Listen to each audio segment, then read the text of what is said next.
तो आप लोग हमारे साथ लगातार बने रह रहे हैं। लगातार हम आपको वहां की चीजें प्रोवाइड करा रहे हैं। उप मुख्यमंत्री केशव प्रसाद मौर्य जिस तरीके से वृंदावन पहुंचे हैं, वहां से लगातार चीजें हम आपको प्रोवाइड करा रहे हैं। इस वक्त टीएफटी पर जो शिलान्यास होने जा रहा था, वो शिलान्यास शुरू हो गया है।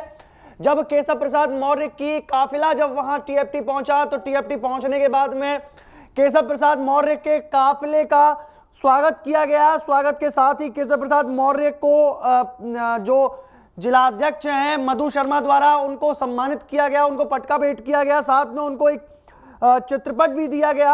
इसी के साथ में जो ऊर्जा मंत्री हैं और हमारे मथुरा वृंदावन के जो विधायक हैं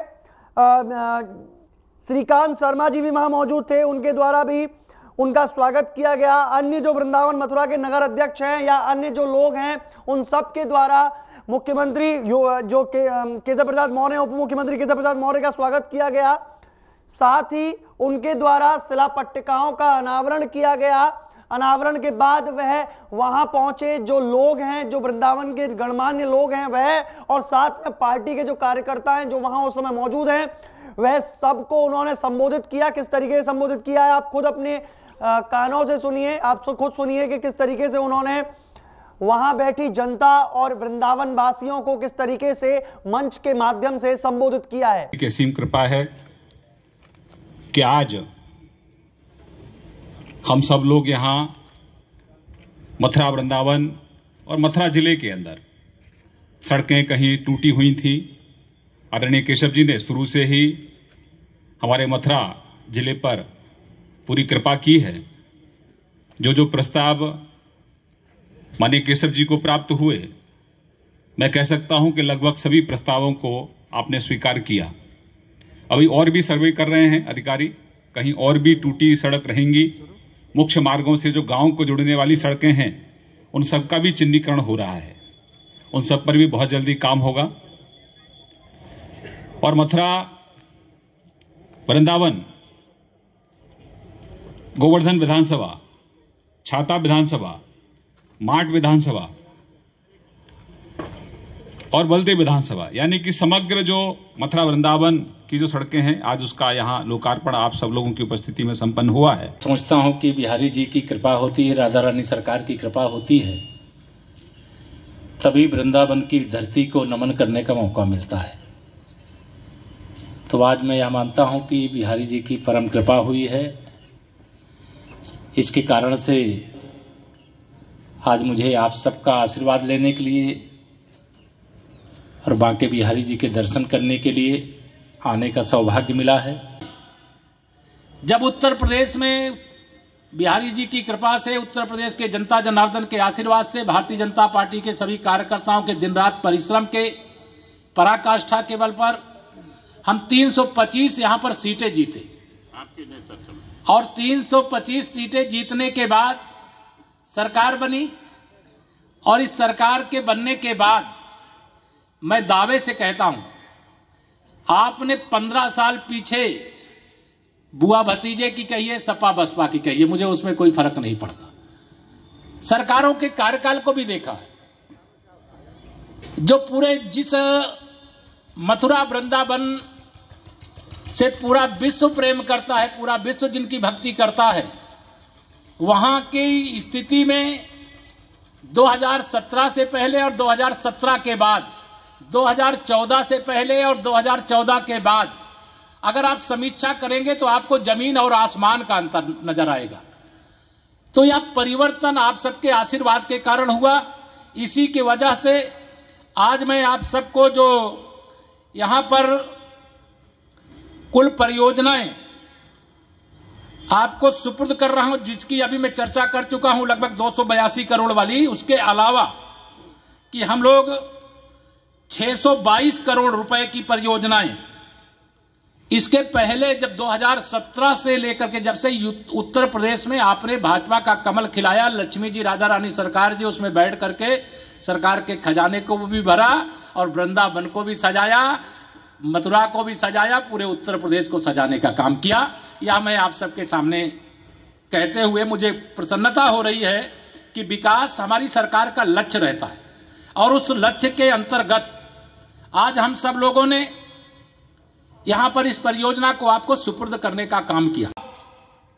जिस कुंभ में लगभग 24 करोड़ लोग आए और संगम की पवित्र धारा में स्नान किए, कल्पवास किए, देश और दुनिया से बड़ी संख्या में लोग आए कि इतनी बड़ी संख्या में लोग आए तो कैसे इनकी व्यवस्था हुई और कैसे यह सब सकुशल वापस गए और कहीं कोई गंदगी देखने को नहीं मिली।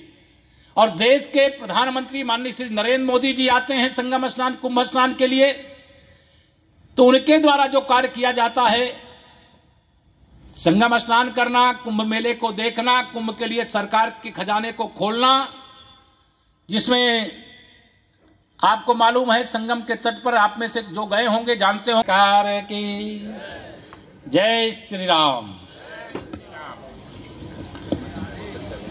धन्यवाद। थी बीच में एनजीटी ने प्रतिबंध लगा दिया उसमें कि भाई नहीं, इसमें नहीं बना सकते हैं, लेकिन उसका निवारण हो रहा है। और मथुरा वृंदावन मार्ग भी ये लगभग 8 किलोमीटर का है, इसकी भी लागत 31 करोड़ है। इसको भी 4 लेन का बनाने की प्रक्रिया सारी पूरी हो गई है।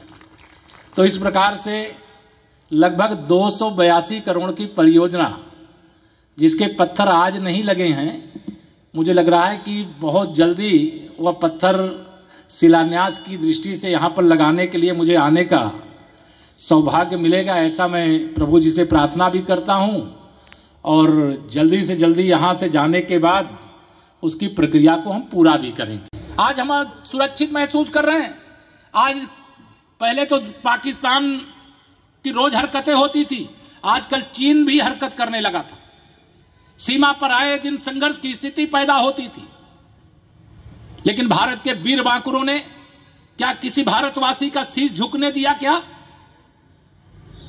अगर उन्होंने अपने शौर्य का प्रदर्शन करके देश की रक्षा करते हुए अपना बलिदान दिया, तो उनकी उस शौर्य गाथा की स्मृति बनाए रखने के लिए हम लोगों ने तय किया कि उत्तर प्रदेश की किसी मां का लाल, किसी बहन का भाई, किसी पिता का पुत्र अगर देश के लिए बलिदान देने का काम करेगा, वो बलिदान की कीमत नहीं है, लेकिन उनकी शौर्य गाथा को याद रखा जाए।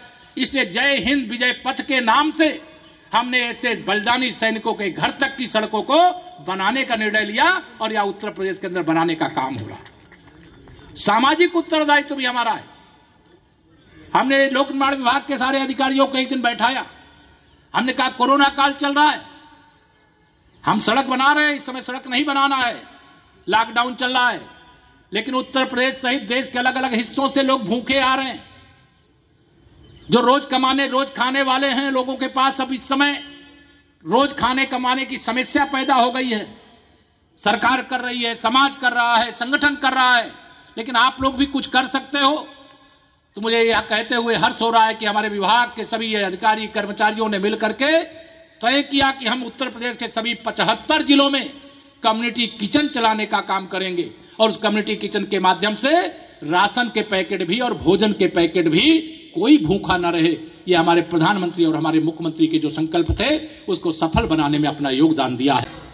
लेकिन मेरे किसान भाइयों, मैं भी किसान का बेटा हूं, इसलिए आपके लिए कहना चाहता हूं, किसी के बरगलाने में मत आइए। राजनीतिक विरोध के कारण पूरे देश में भाजपा और मोदी बनाम हाल हो गया है। अब किसानों के कंधे पर बंदूक रख करके चलाने की कोशिश की जा रही है। आंदोलन में ऐसे अराजक लोग घुसने का काम कर रहे हैं जिनकी अराजकता का इतिहास देश को पता है, प्रदेश को पता है। जब प्रदेश केंद्र की सरकार किसान संगठनों के नेताओं के साथ कई दौर की वार्ता करके जो उन्होंने सुझाव दिए, उन सारे सुझावों को मानने का एक प्रस्ताव लिखित में भेज दिया और उसके बाद फिर कार्यक्रम में एक प्रेस करके कहा जा रहा है हमारे माननीय कृषि मंत्री जी, हमारे माननीय रेल मंत्री जी के माध्यम से कि किसान भाइयों को अभी भी कोई आपत्ति है तो सरकार से कहें, सरकार उस बात को मानेगी, विचार करेगी। लेकिन इतने सारे प्रस्ताव जो सुझाव दिए गए उसके बाद अगर ये कहना कि हम फिर भी आंदोलन करेंगे, तो मैं यह कहना चाहता हूं कि मेरे किसान भाइयों, यह देश बहुत बड़ा है। जब कोई केंद्र सरकार कानून बनाती है तो कोई एक राज्य और दो राज्यों को ध्यान में रख करके नहीं बनाती है, संपूर्ण देश के किसानों को ध्यान में रख करके बनाती है। और कांग्रेस का इतिहास मैं याद दिलाना चाह रहा हूं। कांग्रेस के एक प्रधानमंत्री थे, वो कहते थे जब हम 1 रुपए दिल्ली से भेजते हैं तो 15 पैसे जिसके पास पहुंचना वहां पहुंच पाता। माननीय नरेंद्र मोदी जी के नेतृत्व वाली सरकार के माध्यम से इस देश के किसानों के लिए अनेक योजनाएं चली। अब किसी किसान को यूरिया के लिए, खाद के लिए लाठी नहीं खानी पड़ती। किसी किसान की फसल बर्बाद हो जाए तो उसको मुआवजे के लिए चक्कर नहीं काटने पड़ते। लेकिन प्रधानमंत्री किसान सम्मान निधि के रूप में छोटा किसान हो चाहे बड़ा किसान हो, लगभग 11 करोड़ देश के किसानों को 2-2 हजार की 3 किस्त के माध्यम से एक वर्ष में 6,000, लगभग 1 लाख करोड़ रुपए अब तक किसानों के खाते में भेजा जा चुका है। अगर यह सरकार कांग्रेस की होती तो 1 लाख करोड़ का 1 लाख करोड़ क्या किसानों के खाते में जाता? क्या उनका सिस्टम तो इस व्यवस्था से चलता था कि 1 लाख करोड़ में से 85,000 करोड़ कहां चला जाएगा उसका पता नहीं चलेगा, केवल 15,000 करोड़ किसानों के खाते में जाता। यह जन्मजात किसानों के विरोधी आज किसानों के हमदर्द बन रहे हैं। एक किसान का बेटा होने के नाते मैं पहले भी कह चुका हूं, ये जो राहुल गांधी जी हों, अखिलेश यादव जी हों, या देश के दूसरे भाजपा या मोदी विरोधी जो राजनीति करने का एक ठेका लेकर के घूम रहे हैं कि हम मोदी जी को उखाड़ करके फेंकेंगे, तो मैं उनको कहना चाहता हूं, पहले खेती क्या होती है, किसानी क्या होती है, खेत में और किसानी काम क्या करना पड़ता, फल क्या है, सब्जी क्या है, अन्न क्या है, कौन सा अन्न का प्रकार क्या है, उसका पता कर लो। आपको तो गाजर और मूली के अंतर में, गोभी के फूल और पत्ते की गोभी में, धनिया के पत्ते में और गाजर के पत्ते में भी आपको अंतर नहीं पता होगा। आप किसानों के हितैषी बनते हो। अगर आप किसानों के हितैषी होते तो लगभग 60 साल कांग्रेस की सरकार थी। और मैं आप सबके माध्यम से कहना चाहता हूं, लोग कहिएगा क्या 60 साल में कभी किसी किसान के खाते में, आज माननीय प्रधानमंत्री जी तो साल में 6,000 दे रहे हैं, इन कांग्रेसियों ने क्या 60 साल में 600 रुपया भी किसानों के खाते में कभी देने का काम किया है क्या? ये किसानों के बैरी हैं, ये गरीबों की खुशी बर्दाश्त नहीं कर सकते, ये किसानों की बढ़ती हुई आमदनी से प्रसन्न नहीं हो सकते। बेघर को घर मिल जाए इससे ये आनंदित नहीं हो सकते। जो अंधेरे में रह रहे थे उनके घर में उजाला पहुंच जाए, या इनको बर्दाश्त नहीं है। जो लकड़ी के चूल्हे जला करके भोजन बनाते थे उनके घर में निःशुल्क गैस का कनेक्शन पहुंचे, या इनको स्वीकार नहीं है। गरीब आदमी बीमारी से मर जाए लेकिन उनके इलाज की व्यवस्था कर दिया प्रधानमंत्री जी ने आयुष्मान भारत योजना के माध्यम से, यह इनको स्वीकार नहीं है। ऐसी अनेक बातें हैं जिसका वर्णन करते करते बहुत समय लगेगा। इसलिए मैं अपने किसान भाइयों को आह्वान करना चाहता हूं, निवेदन करना चाहता हूं, एक किसान का बेटा होने के नाते किन जन्मजात किसान विरोधियों के चक्कर में ना पड़े। जो आपकी बात है, केंद्र सरकार ने आपसे बातचीत के दरवाजे खुले रखे हैं। जो किसानों के संगठन के संचालक हैं, गंभीरता को समझें और समझ करके अपनी बात को कहें। सरकार ना तो एमएसपी खत्म करने वाली है, ना मंडी खत्म करने वाली है, ना किसी किसान की जमीन को किसी के हाथ बिकने देने वाली है, और ना किसी किसान की जमीन की नीलामी होने देने वाली है। हर क्षेत्र में हमने कृषि के क्षेत्र में बढ़ावा देने का काम किया। तो आपने संबोधन सुना। जब चलते चलते जब वह यहाँ से महाराज जो संत समाज उनका इंतजार कर रहा है, उनके पास जब वो मिलने जा रहे थे तो उन्होंने रास्ते में मीडिया से भी रूबरू हुए, और मीडिया से रूबरू होते हुए उन्होंने कहा कि, आप सुनिए क्या कहा उन्होंने। परियोजनाओं का यहाँ पे एक तरह से 2 परियोजनाओं को, लगभग 300 करोड़ की परियोजनाओं का शिलान्यास नहीं हुआ है, लेकिन वह भी मैं बिहारी जी से प्रार्थना किया हूँ कि 15 दिन में मुझे शिलान्यास करने के लिए इसी बहाने दर्शन देंगे, ऐसी अपेक्षा और प्रार्थना करता हुआ ये बताना चाहूँगा कि 1000 करोड़ की लगभग योजनाएं हैं, और उन योजनाओं के माध्यम से जनपद का और वृंदावन का व्यापक विकास होगा। आप चाहे मथुरा की तरफ से वृंदावन आएँ और चाहे दिल्ली की तरफ से यमुना एक्सप्रेसवे से होकर के वृंदावन आएँ, और चाहे वह राजस्थान की तरफ से आए, जहाँ से भी जो आना चाहेगा उसको बहुत अच्छे सुंदर रास्ते मिलेंगे। क्योंकि जब बिहारी जी की नगरी में कोई आना चाहता है तो ऐसी अपेक्षा करता है कि उसको हर प्रकार से आवागमन की अच्छी सुविधा हो, और हमारी सरकार का प्रयास है कि हम उसकी व्यवस्था करें। किसानों को लेकर किसान भाइयों से सरकार मनाने में नाकाम नहीं रही है और न नाकाम है। और किसान भाई अगर अभी भी कोई अपनी बात कहना चाहते हैं तो भारत सरकार ने कहा है कि हमारे दरवाजे खुले हुए हैं, वो बात करें। उन्होंने जो पहले बातें कही थी वह सारी स्वीकार की गई, लेकिन उसके बाद भी उन्होंने आंदोलन की बात कही है। तो उनसे मैं अपील करता हूं कि किसी के चक्कर में ना पड़ें। वह न तो किसानों के हित ऐसी हैं, न गरीबों के हित ऐसी हैं, न मजदूरों के हित ऐसी हैं।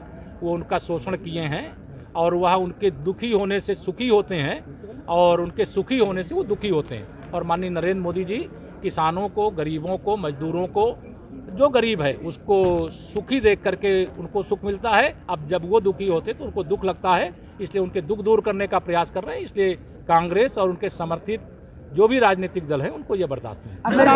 पश्चिम बंगाल में जेपी नड्डा जी हमला होता है, उसको लेकर क्या कहेंगे? देखिए, वहाँ पर ममता बनर्जी जी का सिंहासन हिल चुका है।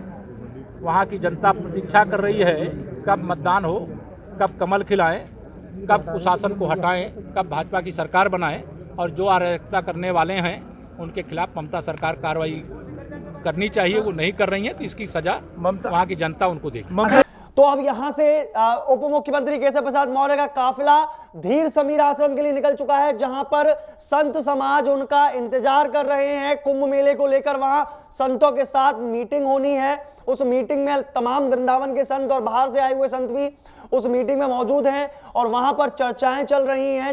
यहां से जाने के बाद में सीधे धीर समीर आश्रम पहुंचेंगे और वहां पर सबसे पहले आश्रम के जो महंत हैं और जो लोग हैं और जो संत हैं उन सबसे चर्चाएं करेंगे किस तरीके की मेला की व्यवस्थाएं होनी चाहिए।